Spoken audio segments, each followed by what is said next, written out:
दोस्तों, जनचौक के इस मंच पर आप सभी का स्वागत है। मैं सिद्धार्थ।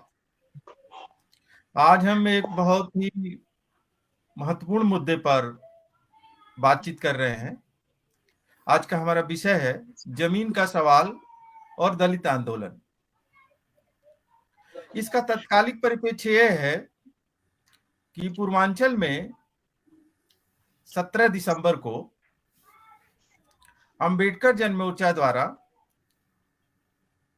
एक बड़ी विशाल रैली इस विषय पर की जा रही है कि सभी दलितों को 1 एकड़ भूमि कम से कम सुनिश्चित बनाया जाए। कोई भी ऐसा दलित न हो जिसके पास 1 एकड़ से कम जमीन हो। इसको सुनिश्चित बनाने के लिए एक बड़ी रैली 17 दिसंबर को अंबेडकर जन मोर्चा के तत्वाधान में गोरखपुर में हो रही है, जिसमें पूर्वांचल के और बड़ी संख्या में लोगों की हिस्सेदारी करने की संभावना है और विभिन्न प्रदेशों से भी इसमें हिस्सेदारी के लिए विभिन्न प्रतिनिधि आएंगे, जिसमें सामाजिक राजनीतिक कार्यकर्ता, इंटेलेक्चुअल। इस पूरे कार्यक्रम के जो संयोजक हैं श्रवण कुमार निराला जी, वो हमारे साथ उपस्थित हैं। हमारे साथ डॉक्टर अलख निरंजन हैं, जो सामाजिक चिंतक हैं, लेखक हैं और लंबे समय से दलित आंदोलन, डॉक्टर अंबेडकर की पायचारकी, बहुजन पायचारकी का काम कर रहे हैं और जमीन के इस आंदोलन के साथ इनका भी एक गहरा जुड़ाव है। हमारे साथ पिछले दो दशकों से कम, बल्कि हम 3 दशक भी कह सकते हैं, लेकिन कम से कम 2 दशकों से इस देश में जमीन का प्रश्न और जमीन का सवाल और जो उत्पीड़ित तबके हैं, शोषित तबके हैं, उसका इस जमीन से के सवाल से क्या रिश्ता है और भारत के आधुनिकीकरण का जो मामला है, भारत को एक समतावादी समाज बनाने का जो मामला है, न्यायपूर्ण समाज बनाने का जो मामला है, वो कैसे बन सकता है।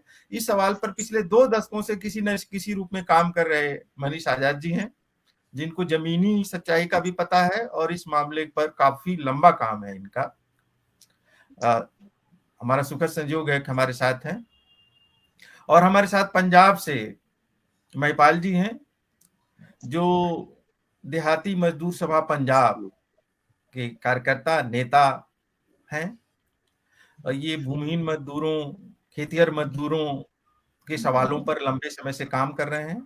आप सभी जानते हैं कि पंजाब में दलित और जमीन का प्रश्न लंबे समय से किसी न किसी रूप में उठता रहा है और वहाँ एक पंचायती जमीन पर भी दलितों के एक हिस्सा छोड़ दिया जाता है, उस पर भी कॉमन खेती करने का प्रोग्राम हुआ है, काफी संघर्ष के भी मुद्दे रहे हैं। तो हमारे साथ एक समृद्ध पैनल है इस विषय पर बातचीत करने के लिए और इसमें कहीं न कहीं संदर्भ जो भारत का वामपंथी आंदोलन रहा है, वो भी जमीन के सवाल और दुनिया भर में जो लोग भी किसी सोसाइटी को जनवादी समाज, एक न्यायपूर्ण समाज बनाना चाहते रहे हैं, सामंती समाज को तोड़ के एक उन्नत पूंजीवादी समाज भी जो बनाना चाहते रहे हैं, उन सभी लोगों ने समझा कि जमीन का सवाल हल भी हुए बिना एक पूंजीवादी जनवादी समाज भी नहीं बनाया जा सकता है। समाजवादी समाज तो बहुत दूर की बात है। दुनिया भर का इतिहास भी इसका साक्षी है, भारत का इतिहास भी एक हद तक इसका साक्षी है। तो पूरे वामपंथी आंदोलन का और बहुजन दलित आंदोलन में भी फूले साहब से ही इसकी शुरुआत होती है।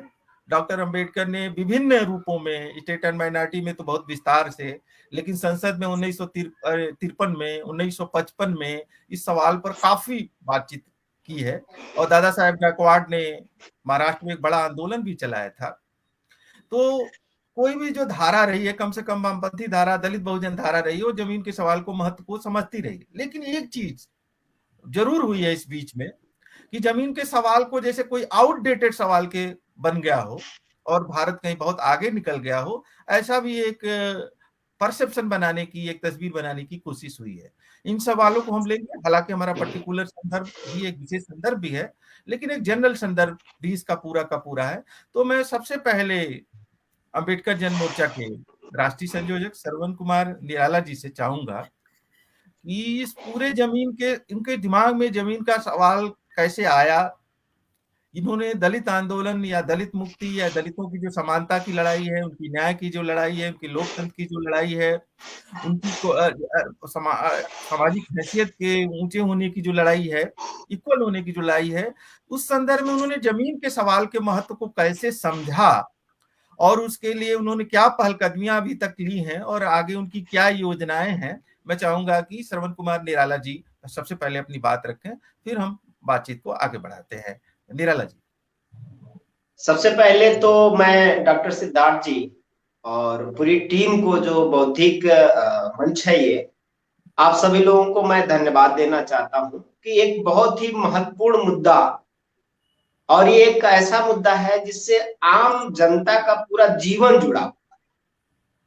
और आजादी का जो ये अमृत महोत्सव मनाया गया है, पर आज भी हमारे देश के अंदर जो जमीन का जो सवाल है, और जमीन न होने के नाते एक बहुत बड़ा तबका जो है, बहुत बड़ी आबादी है, जो हर दिन अपमान की घूंट पी रही है, और हर दिन जमीन न होने के नाते उसको अपमानित किया जाता है, और जीवन में उसको तमाम कठिनाइयों का सामना करना पड़ता है। तो इस महत्वपूर्ण मुद्दे पर चर्चा के लिए आपने ये अवसर दिया, इसके लिए मैं आपका आभारी हूं, आपको धन्यवाद देता हूं, क्योंकि आप सब लोग एक बड़े बौद्धिक चिंतक हैं, और मुद्दों पे और जनहित के मुद्दों पे आप सब लोगों का काम रहा है, काम है, बड़ा काम है। तो मुझे इस बात पे बहुत खुशी है, और मैं आपके प्रति आभारी हूं कि आपने मौका दिया।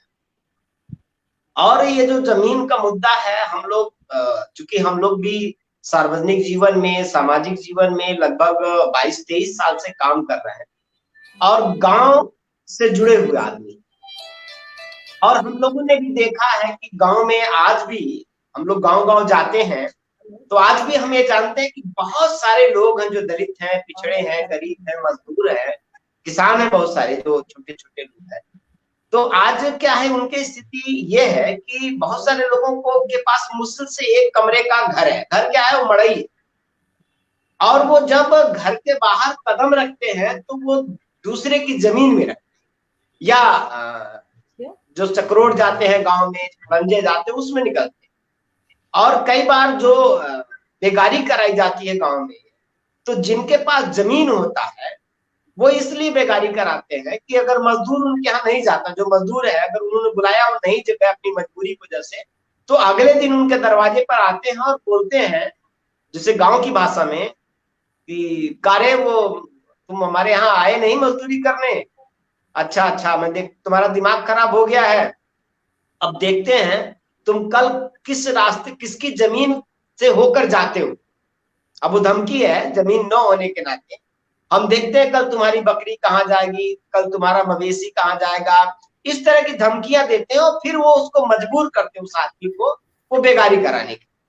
और ये इतना महत्वपूर्ण है ये मुद्दा, हम लोग पहले से कुछ महसूस कर रहे थे, पर इस विधानसभा का जो चुनाव पिछला भी 2022 का बीता है, उसमें हम लोग, उस दौरान हम लोग चुनावी अभियान में थे, तो हम लोगों ने कुछ जो अपने घोषणा थे उसमें कुछ बताया कि हम अगर पावर में आते हैं या हमको मौका मिलता है तो हम जनता के लिए ये करेंगे। उसमें सबसे प्रायोरिटी पे हम लोगों ने कहा कि हम 1 एकड़ जमीन जो गरीब है, वंचित है, शोषित, उसको देंगे।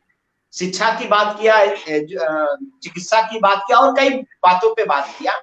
लेकिन हम लोगों ने ये देखा कि जब ये एजेंडा हम लोगों ने जनता के बीच में दिया कि 1 एकड़ जमीन देंगे, तो 80% लोगों ने हम लोगों को जमीन के सवाल पर ही हम लोगों को टच किया, और वो उनके मन में वो ये सवाल करते रहे कि बताइए जमीन मिल जाएगा कि नहीं मिल जाएगा। माइक, अपना अपना माइक बंद कर लें जो लोग नहीं बोल रहे हैं, प्लीज। तो लोगों के अंदर जो उत्सुकता थी, वो उत्सुकता देख करके हम लोगों को ये बात समझ में आ गई कि ये जमीन का जो सवाल है, जो जमीन की समस्या है, उससे आम नागरिक बहुत ज्यादा पीड़ित है। और फिर हम लोग आगे बढ़ते तो देखते हैं कि आज भी हमारे देश में संविधान लागू है, लोकतंत्र लागू है, और आज भी हमारे देश में स्टेट जैसे पूर्वांचल उत्तर प्रदेश का जो पूर्वी क्षेत्र है, हम वहां के संदर्भ में आपको बता दें कि यहाँ आज भी, जैसे वैसे तो बड़े बड़े स्टेट घरानों को आप जानते हैं भाई, राजस्थान में बहुत सारे राज रजवाड़े परिवार आज भी उनके पास हजारों एकड़ जमीन है। तो ऐसे पूर्वी उत्तर प्रदेश में पडरौना के राजा, उनवल के राजा, बांसी के राजा, बलरामपुर के राजा, तो बरही के राजा, फला स्टेट बहुत सारे स्टेट है। और है क्या, इनके पास जमीनें बहुत है, हजारों एकड़ जमीन है। और जमीन इतनी है कि उनको पता नहीं है कि हमारी जमीन कहाँ है। और जमीन है, लोग ऐसे हैं वो बेच रहे हैं, और जमीन को बेच करके वो सिर्फ विदेशों में जाके ऐशो आराम घूमते रहे। तो ये जो स्टेट है, एक तो एक लोगों के पास इतनी जमीन आज भी, वो कहने के लिए सीलिंग एक्ट और बहुत सारी चीजें आई, लेकिन जो जमीनी हकीकत है, जमींदार आज भी जमींदार है, और जो गरीब वंचित है वो आज भी जमीन के अधिकार से वंचित। और जमीन का अधिकार न मिलने की वजह से आज भी उसका शोषण जारी है, श्रम का शोषण, उसको बंधुआ मजदूर के रूप में धमकी मिलना। और जब जिसके पास जमीन है तो किसी गरीब के दरवाजे पे जाता है, वो बोलता है कि तुम हमारी बात नहीं सुनोगे तो कल देखते तुम किसके खेत में जाते हो। फिर कहता है कि तुम्हारा दिमाग ज्यादा खराब हो गया तो हम 2 ही कट्ठा 2 ही डिसमिल बेचेंगे तो तुम्हारी जिंदगी बर्बाद कर देंगे। तो ये जो डायलॉग है उसका, जिसके पास जमीन है वो जमीन से डायलॉग आया, और वो जो वंचित है, शोषित है, उसके पास चूंकि जमीन नहीं है तो कहीं ना कहीं वो अपने आप को मजबूर महसूस करता है। इसलिए जमीन सबको मिलना चाहिए, और जमीन अगर सबको मिलेगा तो अगर मजदूर के पास जमीन होगा तो अपने खेत में काम करेगा तो वो कम से कम मालिक बनेगा। दूसरे, उसको अस्थायी रोजगार मिल जाएगा, और जब अस्थायी रोजगार मिल जाएगा, अपने खेत में काम करेगा, तो शोषण पर अंकुश लगेगा। क्योंकि हम लोगों ने बचपन में देखा है कि गांव का जो निराला जी कार्यक्रम आपका क्या है और अभी तक आपने काम क्या किए हैं? कार्यक्रम के संदर्भ में मैं सर आ रहा हूँ। और इसलिए ये जो जमीन से जुड़ी हुई बातें हैं, जो समस्याएं हैं, लोगों की जो तकलीफ है, इस बात को हम लोगों ने गांव में काम करते हुए करीब से महसूस किया। फिर हम लोगों ने निर्णय लिया कि ये जमीन के लिए अब हमें आंदोलन करना है। और आगे हम लोगों ने महापुरुषों को भी उनके भी जीवन को समझा। तो बाबा साहब डॉक्टर अम्बेडकर का भी जमीन के मुद्दे पे बहुत सारा काम है। माननीय कांशीराम साहब ने उस चीज को अपने तरीके से आगे बढ़ाया। उन्होंने कहा कि जो जमीन सरकारी है वो जमीन हमारी है। बात वो सिर्फ कुछ जमीनों की नहीं कर रहे हैं, वो समझाने के लिए कुछ बातें ऐसे किया उन्होंने। आगे आगे जाके बड़ा आंदोलन करने की उनकी प्लानिंग भी, क्योंकि यूपी में सरकार बनाकर महाराष्ट्र में भी जाके बात बोल रहे हैं। तो ऐसे में फिर हम लोगों ने जमीन के मुद्दों को लेकर के, और जमीन सबको मिलना चाहिए, तो 1 एकड़ जमीन दिलाने के लिए उत्तर प्रदेश सरकार से हम लोगों ने पूर्वी उत्तर प्रदेश के अंदर एक बड़ा आंदोलन खड़ा करने का निर्णय लिया। और अभी हम गांव गांव जाकर के लोगों को जागृत कर रहे हैं। और इस मुद्दे को लेकर के 17 दिसंबर 2022 दिन शनिवार है, गोरखपुर में गोकुल अतिथि भवन है, जहां पर हम एक बड़ी रैली कर, इस रैली में लगभग 1 लाख के आसपास लोग जुटने जा। और इस रैली में हमने तमाम जो मुद्दों पे काम करने वाले लोग हैं, विपक्ष के भी बहुत सारे लीडर्स हैं, सबको पत्र लिखा है, सबसे बात भी कर रहे हैं। जितने सोशल एक्टिविस्ट हैं उन लोगों को भी बात करके उनको भी आमंत्रित कर रहे हैं। बाकी जो भी इन मुद्दों पे काम करने वाले लोग हैं उनको आमंत्रित कर रहे हैं। और इस रैली के माध्यम से हम सरकार के सामने ये पूरी डिमांड रखना चाहते हैं कि हर गरीब, दलित को, पिछड़ा को, जो जमीन से वंचित है, जो भूमिहीन है, हर उस व्यक्ति को 1-1 एकड़ जमीन उत्तर प्रदेश में दिया जाए। इसके लिए दलित अधिकार रैली 17 दिसंबर को हम आयोजित कर रहे हैं। निराला जी, एक छोटी सी बात, मैंने कहीं आपके फेसबुक पोस्ट में और आपके उसमें पढ़ा था कि आपने कुछ फॉर्म वगैरह भरवाए, जो उसका रिस्पांस क्या रहा है, लोगों की प्रतिक्रियाएं क्या रहा, बहुत संक्षेप में।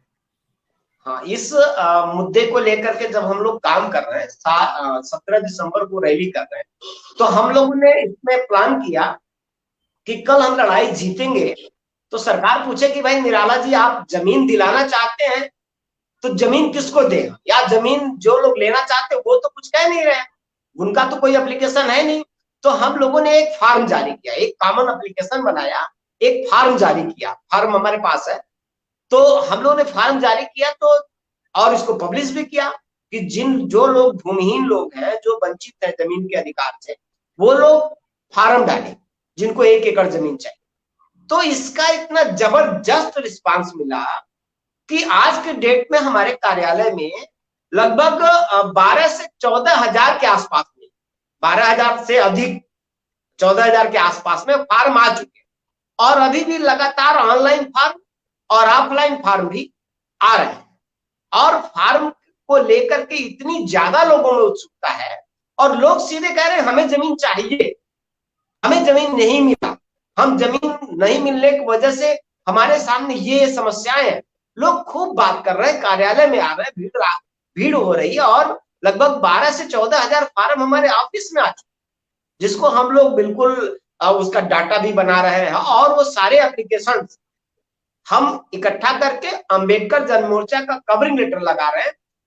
200 फार्म पे हम बंच बना रहे हैं, और फार्म का बंच बना करके हम महामहिम राष्ट्रपति महोदय को, प्रधानमंत्री को, महामहिम राज्यपाल महोदय को और मुख्यमंत्री को, जितने भी जिलों के डीएम हैं, जिलाधिकारियों को वो पत्र, वो जो फार्म, जो एप्लीकेशंस हैं, हम भेज रहे हैं। और रैली के दिन एक मुश्त हम वो सारे एप्लीकेशन एक ट्रक में भर करके जब ज्ञापन देंगे कमिश्नर को, महामहिम राष्ट्रपति को संबोधित, राज्यपाल को संबोधित, मुख्यमंत्री प्रधानमंत्री को संबोधित, तो वो एक ट्रक लगभग वो जो फार्म हमारे पास जमा हो रहे हैं, वो फार्म भी हम उस दिन सौंपेंगे और कमिश्नर को कि भेजा जाए, और ये डिमांड है जनता की।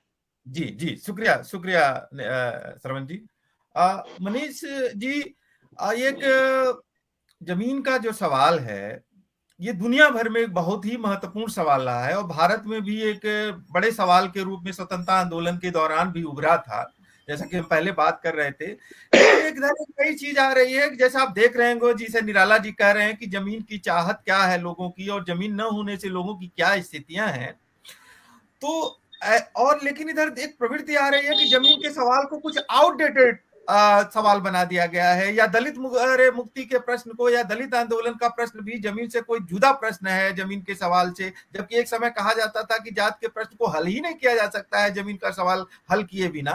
तो इस पूरे जमीन के सवाल पर आपका अनुभव क्या कहता है, और आप क्या सोचते हैं मनीष? देखिए, श्रवण कुमार जी ने जो बोला है, मैं उससे पूरी तरह सहमत रखता हूं कि जमीन का सवाल एक बहुत महत्वपूर्ण सवाल है। बल्कि मैं ये कहूंगा कि भारतीय समाज के जिस जनवादीकरण की हम बात करते हैं, उसका ये केंद्रीय प्रश्न है, जमीन का सवाल। और निराला जी ने जमीन के जनवादीकरण से मतलब लोकतांत्रिकरण, और हाँ, लोकतांत्रिकरण, हाँ, डेमोक्रेटाइजेशन ऑफ सोसाइटी। जैसे एक एग्जांपल मैं लूं, यदि इसको हम एक ब्रॉडर पर्सपेक्टिव में देखें, बाकी लोग जमीन के पर्टिकुलर चीजों पे रखेंगे, मैं एक चीज पूरी दुनिया इस समय मंदी से जूझ रही है। तो अभी हम पूरी दुनिया की बात ना करें, सिर्फ भारत की बात करें, तो यदि भारत को मंदी से निकालना है, भारत की इकोनॉमी को आगे बढ़ाना है, तो यदि आप लैंड रिफॉर्म करते हैं, सबको जमीनें देते हैं, तो सिंपल बात है कि लगभग 60-70% लोग भूमिहीन हैं। यदि हम 1 एकड़ जमीन का वो सीलिंग डाल दें, तो 1 एकड़ जमीन की सीलिंग डालेंगे तो लगभग 65 से 70% लोग भूमिहीन हैं। यदि उनको जमीन मिलती है, तो आप समझिए कि परचेजिंग पावर कितनी बढ़ जाएगी। और यदि परचेजिंग पावर बढ़ गई, तो जिनके पैरों में चप्पल नहीं है, जिनके शरीर पे कपड़े नहीं है, जिनके पास गाड़ियां नहीं है, जिनके घर जो झोपड़ियों में रह रहे हैं, उनको ईटा, गारा, सीमेंट, बालू, सरिया, ह्यूज चीज की जरूरत पड़ेगी। और उससे पूरी इंडस्ट्रियल जो उत्पादन है, 1000 गुना बढ़ जाएगा। मैं आपको एक एग्जांपल देता हूं। 2011 में चीन में जितना सीमेंट की खपत हुई है, वो अमेरिका में पिछले 100 सालों में नहीं हुई है। आप इससे समझ सकते हैं कि क्या ताकत है। और भारत की आबादी चाइना के लगभग बराबर है। वहां पे लैंड रिफॉर्म हुआ है, इसलिए वो ताकत आई है। यदि हम लैंड रिफॉर्म करते हैं, सबके पास जमीनें आती हैं, तो भारत में एक ह्यूज होम मार्केट बनेगा। अभी जिस होम मार्केट को लेके हम चिल्ला रहे हैं, वो मुश्किल से 10-15 करोड़ का मार्केट है। और यदि हम लैंड रिफॉर्म करते हैं, तो ये मार्केट जो है लगभग 70-80 करोड़ का मार्केट हो जाएगा। इस 70-80 करोड़ के मार्केट के लिए जो जो उत्पादन चाहिए, वो उत्पादन फैक्ट्रियों में जब बढ़ेगा तो बेरोजगारी भी खत्म हो जाएगी, इंडस्ट्रियल उत्पादन बढ़ेगा। और जिस आप ट्रिलियन बिलियन डॉलर इकोनॉमी की बात कर रहे हैं ना, वो बहुत छोटी बात है। आप जो है बहुत बड़ी इकोनॉमी हो जाएंगे, हम पूरी दुनिया को लीड कर रहे होंगे। जी मनीष, जरा दलित आंदोलन से इसको जरूर जोड़ें। मैं दलित हमारा, जी जी जी, हाँ, तो मैं इसलिए ये बोल रहा हूं कि ये एक बड़ा सवाल है, सिर्फ ये दलित आंदोलन से रिलेटेड नहीं है, सिर्फ उससे रिलेटेड नहीं है। देखिए दूसरी महत्वपूर्ण बात क्या है, दूसरी महत्वपूर्ण बात यह है कि यदि आप बिहार के दलित आंदोलन की और यूपी के दलित आंदोलन से तुलना करेंगे तो आपको इसका महत्व पता चल जाएगा जमीन का।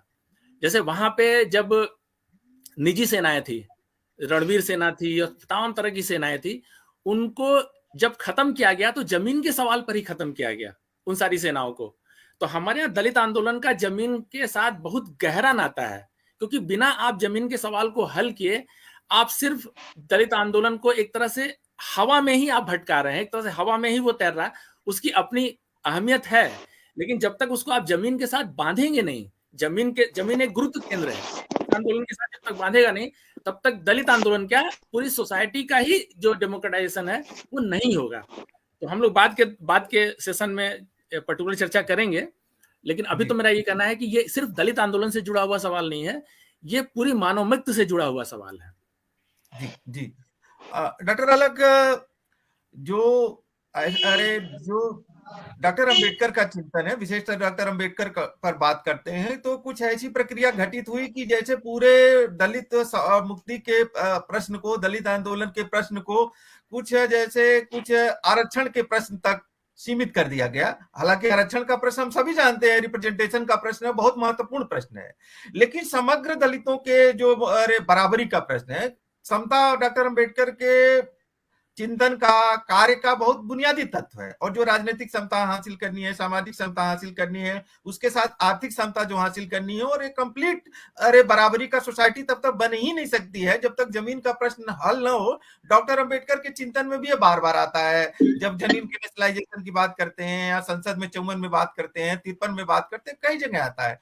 तो ये दलितों के जमीन का प्रश्न और डॉक्टर अंबेडकर की वैचारिकी या बहुजन वैचारिकी को आप कैसे देख रहे हैं? और क्या चीजें हैं जो छूट गई आज की तारीख में, या किसी समय छूट गई, जिसको फिर से आप, क्योंकि आप भी अंबेडकर जन मोर्चा के इस अभियान के साथ नजदीकी से जुड़े हुए हैं, तो कहाँ ये सवाल, जमीन का सवाल छूट गया और कैसे छूट गया, जिसे आप नए सिरे से पकड़ने की कोशिश कर रहे हैं? आप इस पूरे परिप्रेक्ष्य में, चूंकि आप इनके लगातार साथ रहे, आपकी क्या सोच है डॉक्टर अलग? अलग जी माइक ऑन कर लें, अलग जी माइक ऑन कर लें। जी जी, जहां तक बहुजन आंदोलन, दलित आंदोलन और जमीन का प्रश्न है, तो जैसा कि हम बहुजन आंदोलन को देखते हैं, बहुजन आंदोलन और दलित आंदोलन भी एक बेहतर भारत के निर्माण का सपना देखता है। और जो एक वैचारिकी काम कर रही है, जिसको पूंजीवादी वैचारिकी या ब्राह्मणवादी वैचारिकी मिला करके जो इस समय सत्ता में है, उसके बरक्स अगर उसके सभी मुद्दों को कोई खारिज करता है, सांस्कृतिक हो, सामाजिक हो, आर्थिक हो, धार्मिक हो, तो वो दलित आंदोलन है और बहुजन आंदोलन है।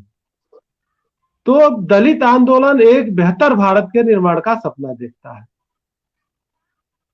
जहां तक डॉक्टर अंबेडकर का सवाल है, तो निश्चित रूप से वो भी बहुत बेहतर भारत बनाना चाहते थे, प्रबुद्ध भारत जैसे बनाने का उनका सपना था, जो समता, स्वतंत्रता, बंधुत्व पर आधारित हो। और संविधान सभा में उन्होंने कहा भी था कि हम राजनीतिक समानता तो हासिल कर लिए, लेकिन अभी आर्थिक और सामाजिक समानता हम हासिल नहीं कर पाए हैं। और चेतावनी भी दिया था कि अगर हम जल्दी से सामाजिक और आर्थिक समानता की तरफ नहीं बढ़ेंगे, तो ये राजनीतिक स्वतंत्रता हमारी बची नहीं रहेगी। और हम लिटरेरी तौर पर देख सकते हैं कि आज मैंने राजनीतिक स्वतंत्रता का कोई बहुत मतलब नहीं है, एक वोट एक मूल्य और एक व्यक्ति का कोई बहुत मतलब नहीं है। अब जो वर्तमान सरकारें चल रही हैं, एक समाज को हाशिए पर किनारे करते हुए तो सरकारें बना भी ले रही हैं, बहुत कुछ उसका मतलब नहीं रह गया है। तो डॉक्टर अंबेडकर ने आर्थिक समानता की चेतावनी भी दी थी कि जब तक ये नहीं रहेगा राजनीतिक स्वतंत्रता हम बहुत बचा नहीं पाएंगे। इसी संदर्भ में दलित आंदोलन जब डॉक्टर अंबेडकर नेतृत्व करते हैं तो वो बाकी मुद्दों के साथ, क्योंकि उस समय संविधान बन रहा होता है, उस समय पॉलिटिकल राइट निर्धारित किए जा रहे होते हैं, तो उसके लिए वो संघर्ष करते रहते हैं। लेकिन हमेशा उनका ध्यान एक जो आर्थिक विषमता है और जो दलितों को संपत्ति से वंचित रखा गया है उस पर भी उनका ध्यान रहता है, और बार बार ये प्रोग्राम देते हैं कि ऐसे करने से हो जाए। जैसा कि आप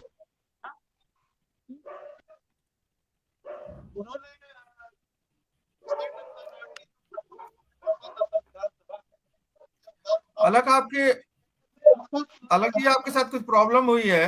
अरे आपके कुछ सेटिंग में देखिए क्या दिक्कत है। मैं महिपाल जी के पास आता हूं। महिपाल, पंजाब में जमीन का सवाल, मजदूर आंदोलन, लेफ्ट आंदोलन, दलितों का आंदोलन, लेफ्ट दलितों का मिला जुला आंदोलन, भूमिहीन खेतिहर मजदूरों का आंदोलन काफी मजबूत रहा है। किसान आंदोलन के दौरान हम लोगों ने देखा तो कि अरे क्या, और पंजाब का आपका अनुभव महिपाल जी क्या बताता है कि ये प्रश्न, खास करके पंजाब में जो ग्राम पंचायतों की खेती रही है उसका एक हिस्सा दलितों के लिए अलॉटेड रहा है, कुछ रियासतें रही हैं जहां की जमीनें दलितों को दी गई। तो आपका, अभी आप हमारे अम्बेडकर जन मोर्चा के साथी जो रख रहे थे, पंजाब का अनुभव इस मामले में आपको क्या, हमें क्या सीख देता है महिपाल जी? जी, सबसे पहले तो जो 17 दिसंबर को रैली होने जा रही है उसकी सफलता की मेरी ओर से शुभकामनाएं। आप लोग सुन पा रहे हैं मुझे? जी, आवाज आ रही है, बिल्कुल सही आवाज आ रही है। दूसरा मैं ये कहना चाहूंगा कि सिर्फ वाम आंदोलन नहीं, जमीन के सवाल को और लोगों ने भी बड़ा महत्वपूर्ण ढंग से उठाया है। दो हाल के वर्षों के या हमारे टाइम के दो महत्वपूर्ण सूत्र हैं इस मामले में। सबसे पहले तो हम मंडल कमीशन का जिक्र करेंगे। डॉक्टर मंडल ने अपनी सिफारिशों में कहा था कि आप जितनी मर्जी रिजर्वेशन दे दो, लेकिन जब तक सबके पास भूमि नहीं होगी, भूमि सुधार नहीं होंगे, लोगों का जीवन सुधर नहीं सकेगा। और दूसरा, आज आधा अधूरा सच बताया जा रहा है डॉक्टर स्वामीनाथन कमीशन की सिफारिशों के बारे में। उसको एमएसपी तक कन्फाइंड कर दिया गया, लेकिन डॉक्टर स्वामीनाथन भी एक बड़ी महत्वपूर्ण बात कहते हैं कि हर किसी के पास जमीन होगी तो मसला हल होगा। तो इस लिहाज से खाली ये वाम का सवाल नहीं है, ये एक बड़ा सवाल है और बड़े लोगों ने, वाम से बाहर के लोगों ने इसके महत्व को पहचाना है। पंजाब में मैं थोड़ा बस एक सूत्र से अपनी बात में आगे ले जाऊंगा। पंजाब में आप लोग प्रबुद्ध लोग हैं, नागरिक हैं, जागरूक हैं, जानते हैं, आंदोलनों से जुड़े हैं। आप लोगों ने बंदा बहादुर का नाम अच्छे से सुना होगा। सरहंद वो जगह है जहां गुरु गोविंद सिंह के बच्चों को दीवार में चिनवा दिया गया। तो वर्षों तक बंदा सिंह बहादुर के बारे में यह प्रचार चलता रहा कि उन्होंने सरहंद की ईंट से ईंट खड़का दी। लेकिन अब कितने सालों बाद, सैकड़े सालों बाद अब बात आगे आ रही है कि उन्होंने किसानों को जमीनों के मालिक बनाया। लेकिन अभी पंजाब में एक नया चिंतन शुरू हुआ है। उन्होंने कहा कि ये नारा बंदा सिंह बहादुर ने कभी नहीं दिया था कि जमीन हल वाहक की या हल जोतता है जो जमीन उसी की। उन्होंने कहा था कि जमीन पूरे गांव की संपत्ति है। और उन्होंने चुन चुन के पंजाब में अपने टाइम में दलितों को जमीनों की मलकियत दी थी। तो इसलिए पंजाब में इतिहास बहुत पुराना है। लेकिन पंजाब का जब जमीन का सवाल आता है ज्यादातर, तो इसको मुजारा मूवमेंट के आसपास केंद्रित कर दिया जाता है। मुजारे वो लोग जो जमीन जोत तो रहे थे, लेकिन जमीन रजवाड़ों की थी, वो मालिक नहीं थे। उन्होंने अपनी लड़ाई लड़ी, अपनी मालकी का हक ले लिया। लेकिन उसमें एक सबसे बड़ी गड़बड़ ये हुई कि अगर एक बंदा 50 के एकड़ में खेती कर रहा है तो वो 50 का ही मालिक बन गया। अगर दूसरा 5 में कर रहा है तो वो 5 तक ही रह गया। और उसमें से दलित पूरी तरह से वंचित कर दिए गए। दलितों को कुछ नहीं मिला। तो ये एक पंजाब का एक बैकग्राउंड है। उसके हिसाब से पंजाब में आज जमीन का जो आप बता रहे हैं वो आंदोलन है। जो आप पंचायती जमीन की बात कर रहे हैं वो बड़ी छोटी बात है। आंदोलन उसने बहुत बड़ा खड़ा कर दिया। ये हमारी प्राप्ति है पंजाब के मजदूर आंदोलन की। जिस गांव में पंचायत के पास जमीन की मलकियत है उसका 1/3 हिस्सा गांव की दलित आबादी को खेती के लिए दिया जाएगा। वो एक्ट इतना ही है, पंजाब का एक्ट। लेकिन इसका दुरुपयोग हो रहा था बहुत ज्यादा। जी सर। बोली दलित देते थे, हाँ, पीछे पैसा किसी का और होता था। दलित के नाम पे बोली टूटती थी, काश्तकार कोई और होता था। तो इसके खिलाफ एक आंदोलन हमारे पंजाब में संगरूर पटियाला से शुरू हुआ। अभी ये धीरे धीरे पंजाब में फैल रहा है, लेकिन अभी भी इसका केंद्र संगरूर पटियाला ही है। तो पहली बार ये सवाल उठा कि डमी बोलियां रद्द की जाए। इसका केंद्र ये है कि डमी बोलियां रद्द की जाए और इसके रेट कितने पे ये बोली टूटेगी ये मतलब तय करेंगे गांव के दलित। तो ये मतलब एक बहुत छोटा सवाल है, लेकिन बेसिक सवाल वही खड़ा है कि पंजाब में जैसे देश में सवाल है, जैसे पहले 17 दिसंबर की रैली का जिक्र करते हुए निराला जी ने कहा था, जमीन की मलकियत का सवाल उतना ही बड़ा पंजाब में भी खड़ा है। और पंजाब में दलित पॉपुलेशन पूरे देश से ज्यादा है। तो इस हिसाब से मैं आपसे एक बात साफ गोई से कहना चाहता हूं, हमारा मजदूर आंदोलन पंजाब का आगे तो बढ़ रहा है, लेकिन इस चुनौती से पार पाने की स्थिति में अभी नहीं है। किसी एक स्टेट में ये हो भी नहीं सकता। इसके लिए पूरा हम लोगों को मिलकर। और आज एक बात मैं इस चर्चा में जब आगे बढ़ेंगे तो एक बात मैं जरूर कहना चाहूंगा। 1947 में ये सवाल था जमीन का, आज भी है, क्योंकि जमीन वो दलितों में तो बाटी भूमि सुधार हुए ही नहीं देश में, या उनका सिर्फ उनका ड्रामा रचा गया। जो सही मायनों में जो भूमि सुधार होने चाहिए वो नहीं हुए। आज स्थिति पलट गई। आज ये हो गया कि विश्व जो नवोदारीकरण का जो विश्व निजाम है वो अब भूमि को कैप्चर करने के लिए आ रहा है। आज तो ये लगता है कि अगर उसके कब्जे में भूमि चली गई तो भूमि सुधार का आंदोलन कहीं बहुत पीछे छूट जाएगा। आज उसकी सबसे ज्यादा जरूरत है। और मैं ये बात कहने में मैं हिचकिचाऊंगा नहीं, वामपंथी आंदोलन हो या दूसरा आंदोलन हो, जिन लोगों को जमीन चाहिए अभी उनकी हिचकिचाहट भी नहीं टूट रही। जिन लोगों को जमीन मिलनी चाहिए अभी उनमें भी हिचकिचाहट, इतनी क्लैरिटी नहीं हो रही। तो मेरा तो ये मानना है कि एक सम्मिलित प्रयत्न पूरे देश के पैमाने पर और पूरा जो आंदोलन के जो सभी घटक हैं, अंबेडकरवादी, वाम या जो भी कोई मतलब वंचितों को उत्थान करना चाहता है, वो सम्मिलित प्रयास होंगे पूरे देश के पैमाने पे तो बात आगे बढ़ेगी। किसी एक अंचल में, किसी एक खित्ते में ये बात आगे नहीं बढ़ेगी, पंजाब में भी नहीं बढ़ेगी। जी जी जी, धन्यवाद है महिपाल जी। अलग जी, मैं आपसे फिर से आता हूं, मैं नए सवाल उसी सवालों को दोहराते हुए कि देखिए, जो भी डॉक्टर अंबेडकर या कांशीराम साहब या जो पूरा दलित आंदोलन है उसमें कॉन्सेप्चुअल एक चीज रही है कि सामाजिक मुक्ति का प्रश्न, राजनीतिक मुक्ति का प्रश्न और आर्थिक मुक्ति का प्रश्न अलग अलग प्रश्न नहीं है। ऐसा नहीं है कि सामाजिक मुक्ति हो जाएगी और आर्थिक हालत वैसे बदतर बनी रहेगी, राजनीति में पूरी तरह से समानता कायम हो जाएगी और सामाजिक समानता का प्रश्न हल नहीं होगा।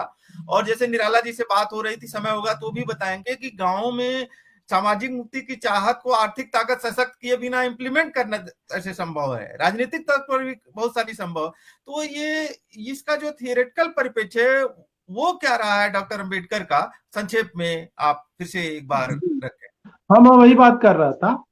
डॉक्टर अंबेडकर ने 1942 में दलितों के लिए एक सेपरेट सेटलमेंट की बात की थी, जैसा हम लोग सभी लोग जानते हैं।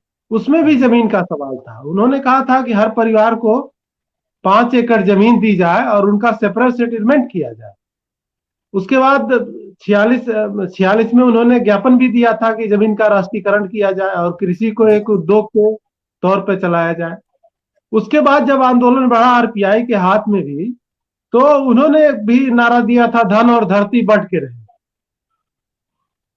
उसके बाद जब बसपा की सरकार आई तो बस कांशीराम का आंदोलन आया, तो उन्होंने भी कहा कि जो जमीन सरकारी है वो जमीन हमारी है।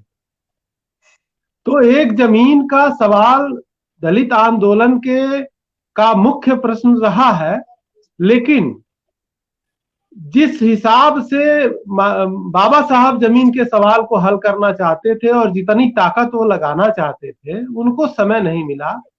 उसी तरह से मान्यवर साहब भी के बारे में भी ये कहा जा सकता है कि जितनी ताकत वो लगाना चाहते थे जमीन के सवाल को, मान्यवर साहब का यह सोचना था कि जब हम सरकार में आ जाएंगे तो सबको जमीन देंगे, तो उनके लिए भी वो समय नहीं मिला कि वो सबको जमीन दें। अब लिहाजा ये हुआ कि जब दलित आंदोलन का एक तरह से वैचारिक क्षरण चल रहा है इस समय, तो सारी चीजें एक तरह से जो मूल मुद्दे थे वो किनारे हो गए और कुल मिला के एक तरह से आरक्षण पे सारी बातें केंद्रित हो गई, फीस वृद्धि पर केंद्रित हो गई। और अब तो स्थिति यह है कि दलित आंदोलन के जो जैसे यूनिवर्सिटियों में छात्र संघ खत्म हो गया, तो छात्र संघ खत्म होने से जो स्कॉलरशिप मिलती थी बच्चों को वो नहीं हो पा रही है, जो जीरो फीस पर एडमिशन होता था वो नहीं हो पा रहा है। लिहाजा बहुत सारे बच्चे जो है जो सरकारी सुविधाओं से डिग्री हासिल कर लेते थे, चाहे बीटेक की डिग्री हो, बीएड की डिग्री हो, एमएड की डिग्री हो, हासिल कर लेते थे, वो इस नाते नहीं कर पा रहे क्योंकि अब विश्वविद्यालय में छात्र संघ नहीं। वो जो लड़ाई फीस की और इस सुविधाओं की लड़ाई छात्र संघ लड़ लेता था वो कर लेता था। और राजनीतिक दल एक किंग कर्तव्य विमूढ़ की स्थिति में है कि हम आंदोलन को कैसे आगे बढ़ाएं, क्योंकि जो रिजर्वेशन का सवाल है एक हद तक हल हो चुका है, सैद्धांतिक रूप से स्वीकृति है उसकी, और ये जो प्राइवेटाइजेशन होता जा रहा है उसमें उसकी प्रासंगिकता थोड़ी कम भी होती जा रही है, कर्मचारियों की संख्या कम होती जा रही है। तो इसलिए जब निराला जी से बात हुई, इन्होंने नई राजनीतिक दल बनाया, तो हमने कहा देखिए हमारे आंदोलन और कुल मिला के जितना आंदोलन हमारा पीछे आ रहा है, जो भी हो, सामाजिक आंदोलन है चाहे राजनीतिक आंदोलन है, सत्ता से हम बाहर जा रहे हैं, इन सब के पीछे एक जमीन का सवाल है। अगर हम जमीन के सवाल को उठाते हैं और जमीन के सवाल को हल कर ले जाते हैं तो पुनः हम आंदोलन को आगे बढ़ा ले जाएंगे। और मुझे तो ये लगता है कि अगर जमीन के सवाल को इन राजनीतिक दलों ने हल नहीं किया, राजनीतिक दलों ने मुद्दा नहीं बनाया, तो आगे जो इनके मुद्दे हैं ये किसी काम के नहीं है और कहीं इनके मुद्दे चलने वाले नहीं है। तो इसलिए हमने निराला जी से कहा कि ये देखिए अगर समझ में आता हो तो जमीन का सवाल हम लोग उठाएं, और ये बहुत ही बुनियादी मुद्दा है। जैसा कि इन्होंने बताया भी कि दलितों 70% 80% जो है लोग भूमिहीन भी हैं और 90-94% दलितों के पास तो उनका घर भी दूसरी जमीन में, बस दूसरे की जमीन में है, और आए दिन उनको धमकियां मिलती हैं कि तुम्हारा छप्पर उजाड़ के फेंक देंगे, ये तो हमारे पिताजी की जमीन है, हमारे बाबा जी की जमीन है। तो वो व्यवहारिक जो समस्या है वो हम देख रहे हैं, और इसी कारण गांव में जो हो रहा है वो एक जागरूकता तो आई है, लेकिन अभी भी उस जागरूकता का जो सुफल होना चाहिए, जैसे जो दलितों के लिए सीट का आरक्षण है, लेकिन सीट का आरक्षण वो दलित नहीं जीत पा रहा है, वहां से चुनाव प्रधान नहीं बन पा रहा है कि जो दलितों के वोट के बदौलत बने या दलितों के बूते से बने, क्योंकि फिर उनके बहुत सारे लोग डिपेंडेंट हैं उन लोगों पर जिनके पास जमीनें हैं, जमींदारों पर डिपेंडेंट है, उनका खर्चा वो चलाते हैं, उनको कर्जा वो देते हैं, उनको काम वो देते हैं। तो इसीलिए अगर कोई इकलौता दलित ऐसा है गांव में जो चुनाव लड़ सकता है, उसको सपोर्ट नहीं मिलता, क्योंकि एक दलित के आगे बढ़ जाने से, आर्थिक रूप से मजबूत हो जाने से तो समाज पूरा आगे बढ़ नहीं जाएगा, और समाज सपोर्ट करने की स्थिति में है नहीं। इसलिए जो राजनीतिक रूप से भी दलित आंदोलन फंसा है, ये जमीन का मुद्दा एक नई दृष्टि उनको देगा और आंदोलन के लिए उनको एक नया प्लेटफॉर्म मुहैया कराएगा, ऐसा मैं सोचता हूँ।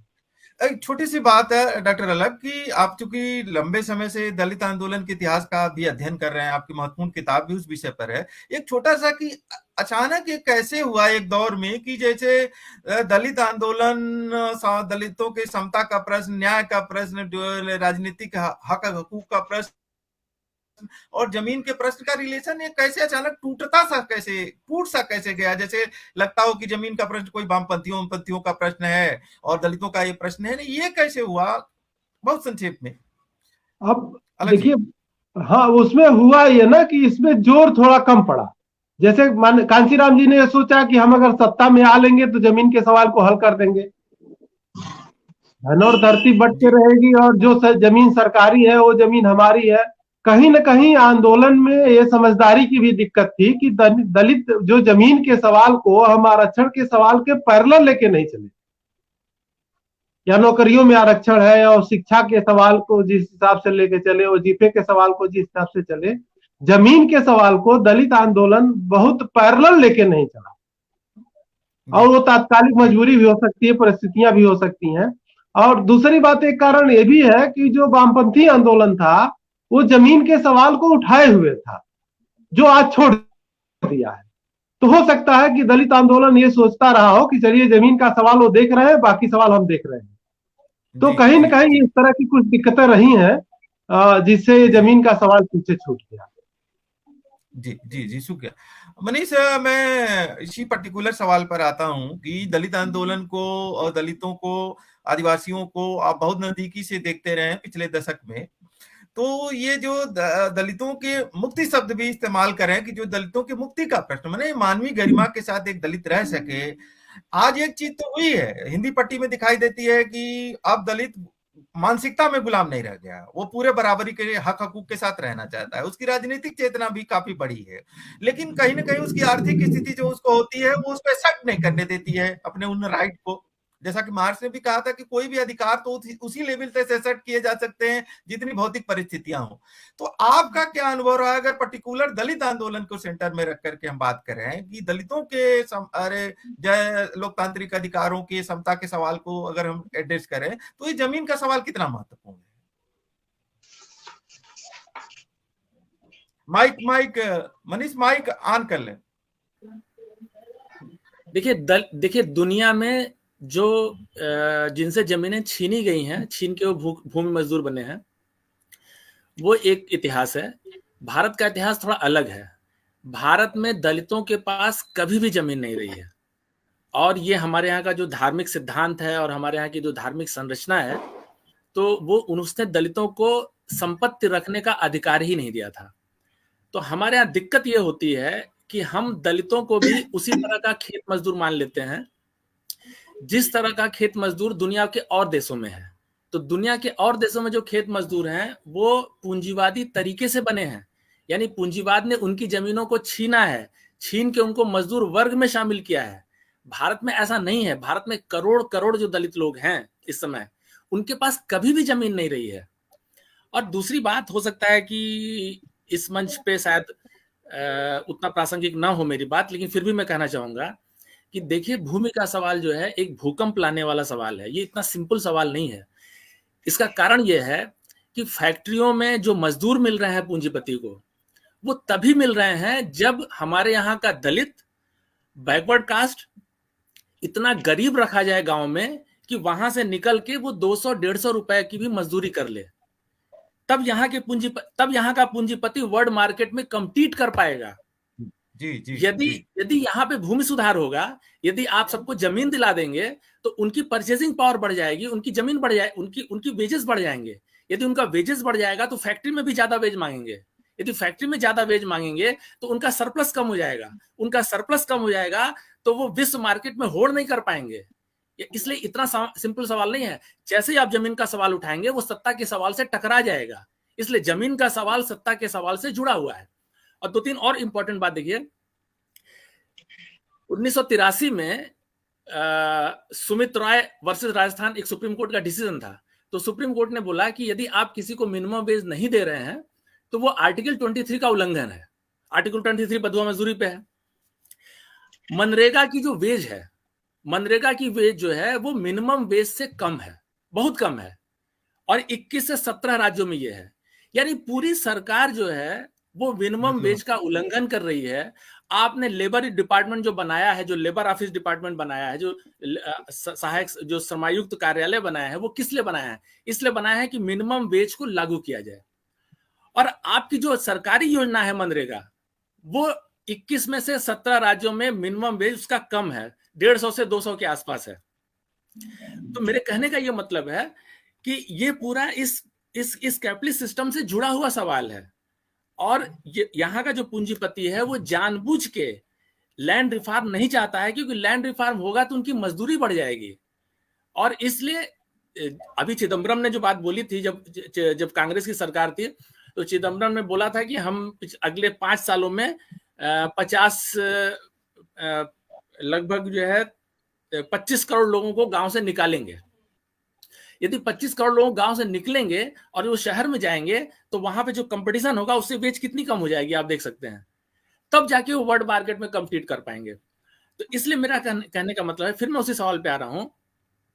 जैसे उदाहरण के लिए पिछली जो सरकार आई थी, ये भाजपा की सरकार से पहले की जो सरकार आई थी, उसने 17-18 में कानून बनाया था भूमाफिया एक्ट। भूमाफिया एक्ट उसने बताया कि हम भूमाफिया के खिलाफ लागू करेंगे। चंदौली के बहुत सारे गांव में मेरी इंपेरिकल स्टडी है कि बहुत सारे गांव ऐसे हैं जो जलाशय पे बने हुए हैं। जलाशय मतलब वो पुराने जो उनके मैप है उसमें वो तालाब है। अब वहां पे अभी 2-3 महीनों में उनके पास नोटिस आ रही है कि आप ये खाली करें क्योंकि ये जलाशय है। और मजेदार बात यह है कि बहुत सारे जो इन्वायरमेंटलिस्ट हैं वो भी इसके साथ हैं कि हाँ, वाटर लेवल नीचे जा रहा है, इसलिए हमको ज्यादा से ज्यादा तालाबों की संख्या हमको बढ़ानी है, इसलिए सही हो रहा है। और बहुत सारे लोगों को नोटिस आ गए, बहुत सारे लोगों को वहां से हटा दिया गया है। चंदौली में गांव है परमिंदापुर का पूरा गांव, जो लगभग 40-50 घर हैं, वो एक जलाशय पे ही बने हुए हैं और उनको हटा के वहां पे वो करना है। तो एंटी भू माफिया एक्ट सुनने में कितना बड़ा शब्द लगता है, लेकिन वो दलितों के खिलाफ ही अप्लाई किया जा रहा है। लेकिन जैसे ही आप जमीन का सवाल उठाएंगे, एक बात और, दूसरी बात इंपॉर्टेंट जो करनी है, हमारे यहाँ जो संसदीय वाम है और जिसे मुख्य धारा का वाम बनते हैं, उन्होंने एक और नरेशन उठाया है। उन्होंने ये बताया कि जमीनें हैं कहां बांटने के लिए। तो इसके लिए मैं एक सिंपल सा उदाहरण देना चाहता हूं कि इस सरकारी आंकड़ा है, 2015 का सरकारी आंकड़ा है, और ईशान आनंद करके एक है, उन्होंने ईपीडब्ल्यू में पूरा आंकड़ा उन्होंने कोट किया है। सरकारी आंकड़ा है अलग अलग स्टेट का। उन्होंने यूपी में बताया है कि 5 लाख हेक्टेयर जमीन सरप्लस है, 5 लाख हेक्टेयर जमीन। और ये सरप्लस तब है जब उन्होंने 20 एकड़ की सीलिंग रखी है। 20 एकड़ की सीलिंग रखी है तब इतनी है। ये हरियाणा में लगभग 1 लाख हेक्टेयर जमीन सरप्लस है, और ये सरकारी आंकड़ा है।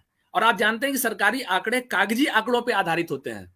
हम लोग का अपना जो इंपीरिकल स्टडी है, जैसे एक सिंपल उदाहरण आपको बताऊं कि दरभंगा के जो काशी नरेश हैं, काशी नरेश की लगभग 500 एकड़ जमीन चंदौली वाले एरिया में है। 500 बीघा जमीन, लगभग 1.5 बीघे का 1 एकड़ है। और वो जमीन कहीं से रिकॉर्ड में नहीं है, क्योंकि उसको उन्होंने उसको नोटिस में नहीं लेंगे। पता चलता है कि कोई गजाधर सिंह के नाम है, कोई शशिधर सिंह के नाम है, तो जो कहीं आपको मिलते नहीं, वो सब बेनामी जमीन है। तो ये जो आंकड़े आ रहे हैं, ये आंकड़े जो है वो सरकारी फाइलों पे जो आंकड़े हैं उसके आधार पे है। और सच बताएं तो भारत में सबसे झूठा आंकड़ा जमीन का आंकड़ा है। हमारे एक मित्र हैं, उनका बहुत मशहूर शेर है कि तुम्हारी फाइलों में गांव का मौसम गुलाबी है, ये आंकड़े झूठे हैं, तुम्हारा दावा किताबी है। और ये दुनिया के जितने गुनार मंडल और ईसाई लोग जो भी भारत में अध्ययन किया, उन्होंने बताया है कि भारत में दुनिया में सबसे ज्यादा लैंड कानून भारत में बने हैं। यानी लैंड पे सबसे ज्यादा कानून, उप कानून, बहुत सारे कानून भारत में बने हैं। लेकिन कुल लैंड सुधार का 1.8% ही लागू हुआ है।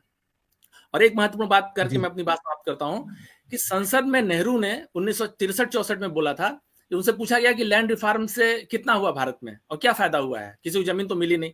तो उन्होंने बोला लैंड रिफॉर्म हुआ या नहीं हुआ मैं नहीं जानता हूं, लेकिन इससे एक संवेदनात्मक लाभ जरूर मिला है। और ये संवेदनात्मक लाभ यहाँ के जो पार्लियामेंट्री लेफ्ट हैं, बहुत सारे जो आंदोलन है, उन्होंने भी संवेदनात्मक लाभ ले लिया और उन्हें जमीन के सवाल को बस्ते में बंद कर दिया, और इस आधार पे कि जमीन है ही नहीं। जब ये गुना वाला आंदोलन हुआ था गुजरात में, तो जिग्नेश मेवानी ने आंकड़ा दिया था कि अभी भी 5 एकड़ जमीन हर दलितों को दी जा सकती है।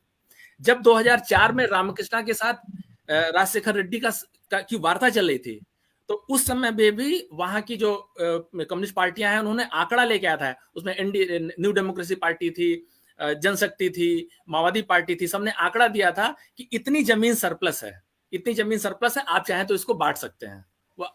वो सारी चीजें इंपीरिकल स्टडी पे आधारित थी, इनकी इंपीरिकल वहां के अनुभव के आधार पे आधारित थी, लेकिन इनकी फाइलों में कुछ नहीं है। इसलिए जैसे ही आप जमीन का सवाल उठाएंगे, जमीन का सवाल इस खास तरह के पूंजीवाद को तोड़ने का सवाल है। जैसे ही जो भूकंप में दो प्लेटें टकराती है ना, उसी तरह से प्लेटें टकराएंगी और ये व्यवस्था धराशायी हो जाएगी। इसलिए सिंपल सवाल नहीं है। इसलिए जहां जहां भी जमीन का सवाल उठा है, वहां सबसे पहले कौन आता है? जमींदार नहीं आता है, जमींदार तो चला जाता है। जैसे ही कोई एक एकड़ के लिए जमीन का सवाल उठाता है, पूरी की पूरी सत्ता आ जाती है, सेना आ जाएगी, पुलिस आ जाएगा और सब कुछ आ जाएगा, क्योंकि उनके लिए सिंपल 1 एकड़ 2 एकड़ का सवाल नहीं है। जी जी, शुक्रिया। ये तो मैं अपनी भी बात करता हूं कि एक बार हम लोगों ने 2.5-3 सालों तक IAS प्रोबेशनरी लोगों ने जमीनों का पूरा देश का स्टडी किया था, और उसमें सारे अध्ययनों से ये पुष्टि हुई थी कि करीब करीब जो भी भूमिहीन है उनको 3.5 एकड़ के आसपास जमीन दी जा सकती है। खैर, हम अभी लैंड रिफॉर्म इस पर ज्यादा बात अभी नहीं कर सकते हैं। मैं निराला जी के पास आता हूं। निराला जी, जैसे आपका जो अनुभव है, और आप बातचीत में भी एक बार कह रहे थे कि बिना जमीन के सवाल को, यानी दलितों को जमीन दिए बिना, हमें दलितों पर बात कर रहे हैं, हमारा विषय भी दलित है, कि दलितों को जमीन मुहैया कराए बिना, और जो भी भूमिहीन है, अति पिछड़ा भी भूमिहीन है, उसको जमीन मुहैया कराए बिना, हम सोचते हैं, और जो गांव की एक बड़ी आबादी है, कि किसी भी तरीके से हम सामाजिक समता हासिल कर लेंगे, राजनीतिक हासिल कर लेंगे। आप भी कह रहे थे ये लगता है कि मुश्किल सा है। आपका गांव का अनुभव क्या बताता है इस मामले में? आप थोड़ा रख रहे थे, थोड़ा अपने इस दौरान जो आपने जमीन के लिए अभियान चलाया है, उस दौरान और आपने ध्यान से सोचा होगा, आप इस अनुभव को थोड़ा सा हमारे साथ शेयर करें। समय थोड़ा कम है। देखिए सर, गांव का जो अनुभव है बहुत खास अनुभव है और बहुत करीब से देखा हम लोगों ने। जैसे हम लोग गांव में जमीन की बात कर रहे हैं, लोग जमीन को लेकर के बहुत ही उत्सुक हैं और जरूरतमंद हैं। और यहाँ तक जैसे हम लोग जमीन की बात कर रहे हैं कि 1 एकड़ जमीन दिलाएंगे, वैसे गांव में महिलाएं पुरुष जाते हैं, तुरंत अपने आधार और सब लेके आते हैं कि ये मेरा आधार ले लीजिए, हमको जमीन दिलवा। और वो फार्म भरने के लिए दूसरे लोगों के पास भी जा रहे हैं कि फार्म भर दीजिए हमारा आधार। तो जमीन इतनी बड़ी जरूरत है कि मैं उसका बयान नहीं कर पा रहा हूँ। मतलब लोगों में जबरदस्त उसको लेकर के जरूरत है और लोग आगे आ रहे हैं। दूसरी एक मैं बात पीछे की जमीन के संदर्भ में, आंदोलन के संदर्भ में मैं अपने अनुभव से कहना चाहता हूँ कि अभी जो हम लोगों ने जमीन का मुद्दा उठाया, तो तेलंगाना एक आधार भी मुझे मिला।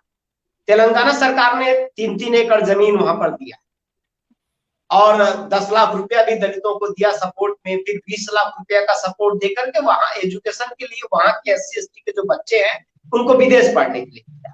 तो हम लोगों ने जनता के बीच में भी बात रखा कि भारत में ही एक राज्य तेलंगाना, जहां वहां के दलितों को 3 एकड़ जमीन वहां की सरकार दिया भी पिछले 2 सालों में।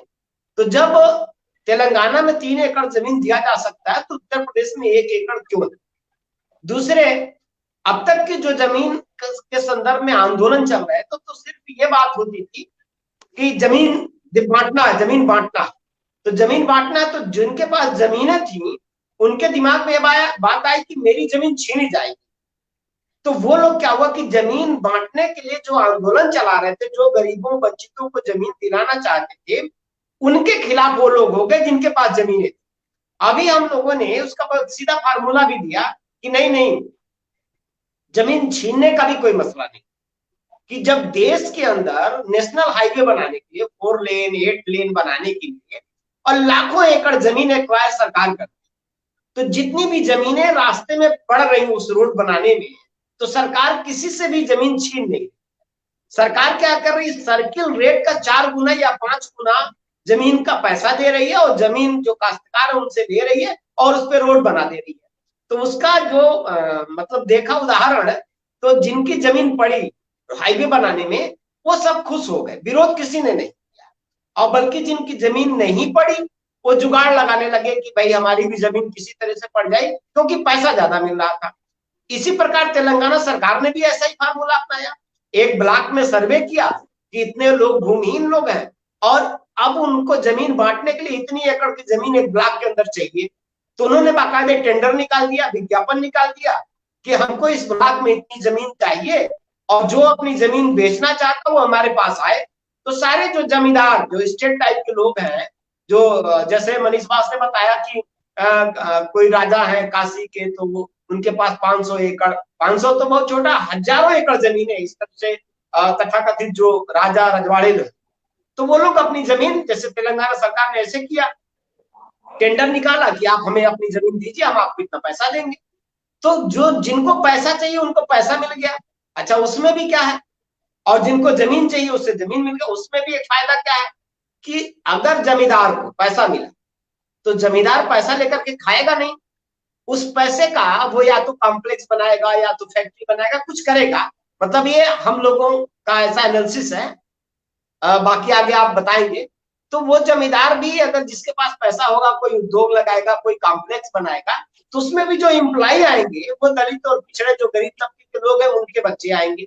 तो ऐसे में जो राष्ट्र निर्माण की भी लोग बात कर रहे हैं, तो भाई उनको पैसा चाहिए, उनको पैसा मिल गया, हमें जमीन चाहिए। क्योंकि जमीन न होने की वजह से दलितों के साथ जो स्थिति, जो बचपन में गांव में भी हम लोगों ने देखा कि एक पोटली घास, एक बोझा समझते हैं ना, एक बोझा घास के बदले में परिवार में दलितों के बीच में घर में मेंबर बचे होंगे, लेकिन परिवार शायद ही बचे होंगे कि एक पोटली घास के बदले में गांव में जमींदार के बच्चों ने और जमींदार ने दलितों की बहन बेटियों की इज्जत आबरू से खेला है। ये अलग बात है कि आज सोशल मीडिया है, आज बातें आ जाती हैं, तब हम लोग इतने गरीब, इतने मजबूर, भुखमरी के कगार पे थे और लोक लाज के डर के नाते, और कौन सुनता उनकी बात। तो बहन बेटियों ने अपनी आबरू भी गंवाया जमीन न होने की वजह से, और बोल भी नहीं पाए, गरीबी इतनी थी। ये कि ये बात आज हम लोग महसूस कर रहे हैं, जबकि बचपन में आंखों से देखा है, ऐसा महसूस किया। तो आज ये जमीन का मुद्दा गंभीर है और आम आदमी की जरूरत है। और उनके पास जमीन होने का क्या मतलब, कोई राजा है, कोई स्टेट है, कोई बड़ा जमींदार, 500 एकड़, 1000 एकड़ जमीन। और मैं तो कहूंगा, जैसे मनीष बास ने कहा कि जो ये भू माफिया और इसके कानून बनाने का जो मसला आया और गांव उजाड़ने की बात जो मनीष बास ने कहा, बहुत बड़ी बात है। और हम लोग भी देख रहे हैं तमाम गाँव में नोटिस दी गई है सर। निराला जी समय बहुत कम है। जी जी जी जी। तो मैं आपकी बातों का समर्थन करता हूं, क्योंकि गांव में बहुत ज्यादा यह है मामला। जी जी जी। और मनीष मनीष अगर 1 सेकंड में, आप 1 मिनट के अंदर आप कुछ कहना चाहते हो? हाँ, बस 1 मिनट। मैं बस ये जोड़ना चाहता हूं कि ये महिपाल जी ने मंडल कमीशन की बात की थी। मंडल कमीशन ने लैंड रिफॉर्म की बात कही है, लेकिन उन्होंने जो शब्द इस्तेमाल किया है वो ये किया है कि प्रोडक्शन रिलेशन में चेंज लाना है। ये मंडल कमीशन की रिपोर्ट में लिखा हुआ प्रोडक्शन रिलेशन। यदि आप कंपनसेशन दे के जमीन लेते हैं तो प्रोडक्शन रिलेशन में चेंज नहीं आएगा। 670 करोड़ रुपए दिए गए थे जमींदारी उन्मूलन में, वो आज के मनरेगा के बजट के बराबर है। बस इतना कहना है। जी जी जी जी जी जी। हमारे एक सहमति है, ये 2 सवालों पर सबकी सहमति है। एक तो ये कि दलितों को, अति पिछड़ों को, जिनके पास जमीन नहीं है देश के अंदर, उनको जमीन मिलनी चाहिए। वो हिस्टोरिकली जमीन से उनको वंचित किया गया था, फ्यूडल सिस्टम में वंचित थे, ये कोई आधुनिक या औद्योगिकरण से वंचित नहीं हुए। दूसरी बात, जमीन है जिसे बांटी जा सकती है। कैसे होगा, क्या किया जाएगा, इस मामले में आपके सवाल को लेकर के आए हैं और दलित आंदोलन में लेकर आए हैं। ये सवाल बहुत ही स्वागत योग्य है कि दलितों की जमीन मिलनी चाहिए और दलित आंदोलन का एक महत्वपूर्ण एजेंडा होना चाहिए सामाजिक मुक्ति, राजनीतिक मुक्ति के साथ। आप सभी लोगों को धन्यवाद। समय समाप्त हो रहा है, आप सभी लोग आए और आपने इस बातचीत में हिस्सेदारी किया, शुक्रिया। सभी लोगों को जय भीम, सबको धन्यवाद, सबको 17 दिसंबर को आमंत्रण। जय भीम। शुक्रिया शुक्रिया जी, सबका धन्यवाद जी। नमस्कार सब।